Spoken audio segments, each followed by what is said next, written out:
भाजपचे मुंबई अध्यक्ष अमित साटम यांच्या कार्यालयाबाहेर काँग्रेसचं जोरदार आंदोलन। असलम शेख यांना पाकिस्तानची औलाद म्हटल्यानं आक्रमक। काँग्रेस आणि भाजपचे कार्यकर्ते आले आमने सामने। महायुतीमधले वाद दिल्लीमध्ये नको, राज्यात सोडवा। भाजपच्या वरिष्ठ नेत्यांनी सूचना दिल्याची सूत्रांची माहिती। भाजप शिंदेच्या शिवसेनेतलं नाराजी नाट्य अद्याप मिटलं नाही अशी चर्चा। नाराजी नाट्यानंतर डहाणूमधल्या प्रचार सभेतून एकनाथ शिंदेंची भाजपवर थेट टीका। अहंकाराविरोधात आपण एकत्र आलोय, शिंदेंचं वक्तव्य। डहाणूमध्ये भाजप विरोधात शिंदेंच्या उमेदवाराला दोन्ही राष्ट्रवादींचा पाठिंबा। मत द्यायचं काम तुमच्या हातात तर निधी द्यायचं काम माझ्या हातात। माझ्या बाजूच्या उमेदवारांना निवडून दिलं नाही तर मी निधीत काट मारणार।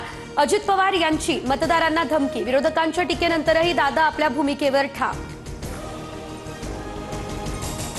मराठी हिंदी वादात कल्याणच्या अर्णवची आत्महत्या। भाजपचं शिवाजी पार्कात आंदोलन। ठाकरेंची सेना आणि मनसेने भाषावाद पसरवल्याचा भाजपचा आरोप।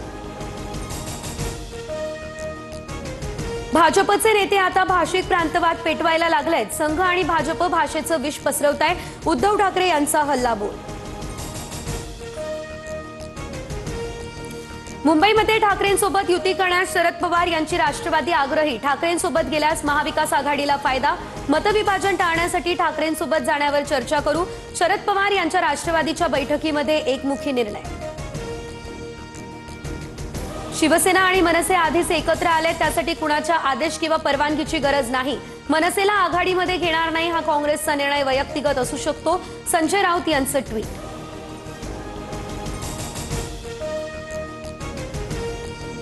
तुम्ही खर्चाची चिंता करू नका, निवडणूक आयोगाला आम्ही हिशोब देऊ। गडचिरोलीमधील प्रचार सभेत स्टार प्रचारक चंद्रशेखर बावनकुळे यांचं हे विधान।